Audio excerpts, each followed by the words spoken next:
उस साल जंगल में ठंड कुछ ज्यादा ही भयानक रूप लेकर आई थी। सुबह होते ही जमीन बर्फ जैसी ठंडी हो जाती और रात में हवा ऐसी चलती मानो जान निकाल लेगी। पेड़ों की पत्तियां झड़ चुकी थीं और नदियों का पानी धीरे धीरे जमने लगा था। भोजन कम हो गया था और जो थोड़ा बहुत मिलता भी था वह भी बड़ी मुश्किल से। इस जंगल में 5 प्रमुख पात्र रहते थे। लोमड़ी, जो अपनी चालाकी के लिए जानी जाती थी। शेर, जंगल का राजा। हिरन, जो तेज लेकिन डरपोक था। कौआ, जो हर खबर रखता था। और जंगल के किनारे रहने वाला लकड़हारा। एक दिन सुबह सुबह लोमड़ी अपनी मांद से बाहर निकली। ठंडी हवा उसके शरीर को चीरती हुई लग रही थी। उसने चारों ओर नजर दौड़ाई। वह मन ही मन सोच रही थी। इतनी खामोशी ठीक नहीं। ठंड ने सबको डरा दिया है, लेकिन भूख ज्यादा देर किसी को छुपने नहीं देगी। वह आगे बढ़ी तो उसे एक ऊंचे पेड़ पर बैठा कौवा दिखाई दिया। कौए, आज कुछ ज्यादा ही चुप हो। कोई खबर नहीं क्या? खबर ही खबर है लोमड़ी।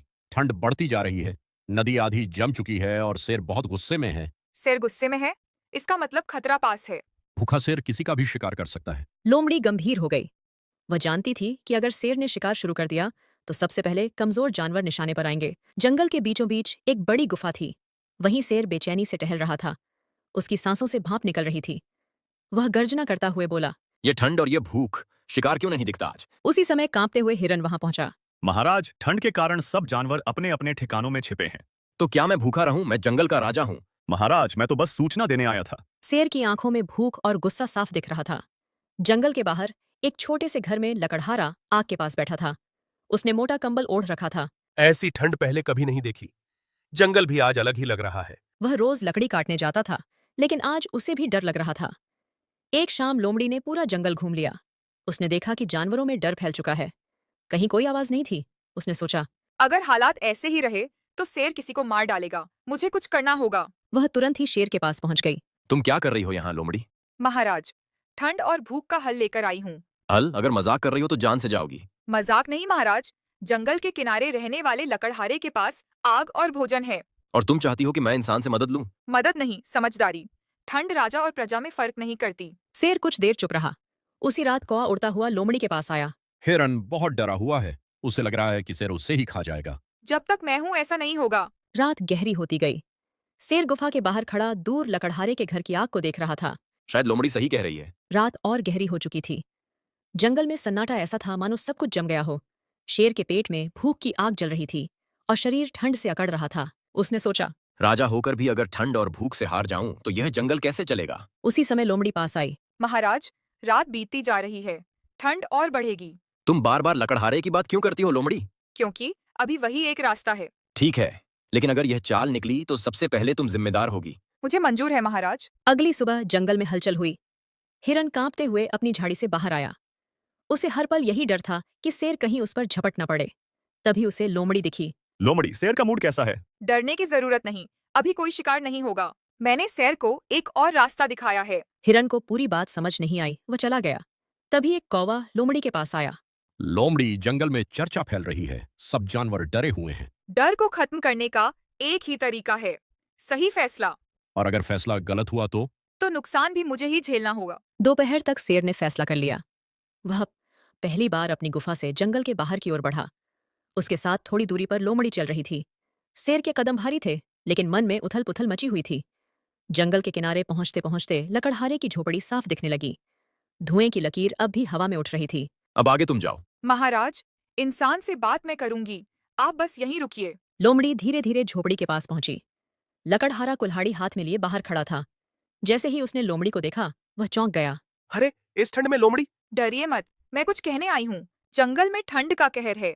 जानवर भूखे हैं, शेर भी। शेर? वही जंगल का राजा? हाँ, वह आप पर हमला नहीं करेगा। उसे बस आग और थोड़ी मदद चाहिए। लकड़हारे ने जंगल की तरफ देखा। अगर शेर गुस्से में हुआ तो? तब सबसे पहले मुझे खा जाएगा। थोड़ी देर बाद लकड़हारा लकड़ियों का एक गट्ठर और कुछ खाना लेकर बाहर आया। मैं सीधे शेर के सामने नहीं जाऊंगा। आपको जरूरत भी नहीं। आग और खाना यहीं रख दीजिए। दूर खड़ा शेर सब देख रहा था। पहली बार उसके मन में इंसान के लिए डर से ज्यादा सोच थी। लोमड़ी वापस शेर के पास आई। महाराज, चलिए। शेर ने धीरे धीरे आग के पास कदम बढ़ाए। उसकी आंखों में भूख थी, लेकिन हमला नहीं। शायद ताकत सिर्फ पंजों में नहीं होती। उसने खाना लिया और आग के पास बैठ गया। यह खबर जंगल में आग की तरह फैल गई। कौवा उड़ उड़कर सबको बताने लगा। शेर ने शिकार नहीं किया, आग के पास बैठा है। शायद ये ठंड हमें एक दूसरे के करीब ला रही है। कई दिन बीत गए। ठंड अब भी जंगल को जकड़े हुए थी, लेकिन अब जंगल वैसा नहीं रहा जैसा पहले था। डर की जगह सावधानी ने ले ली थी और भूख के साथ साथ समझ भी चलने लगी थी। शेर ने अपना वादा निभाया। उसने किसी जानवर पर हमला नहीं किया। दिन में वह आग के पास बैठता और रात में गुफा में। जंगल के बाकी जानवर भी बाहर निकलने लगे थे। हिरन झाड़ियों से बाहर आया और उसने दूर से शेर को देखा। पहले जहां उसका दिल जोर से धड़कता था, अब वहां सिर्फ सतर्कता थी। महाराज, लगता है ठंड अब कमजोर पड़ रही है। ठंड से ज्यादा कमजोर हमारा डर पड़ रहा है। उसी रात जंगल के सभी जानवर और लकड़हारा आग के मजे ले रहे थे। तभी कौवा बोला, खबर है नदी का पानी फिर से बहने लगा है। तो फिर सबसे मुश्किल समय निकल गया।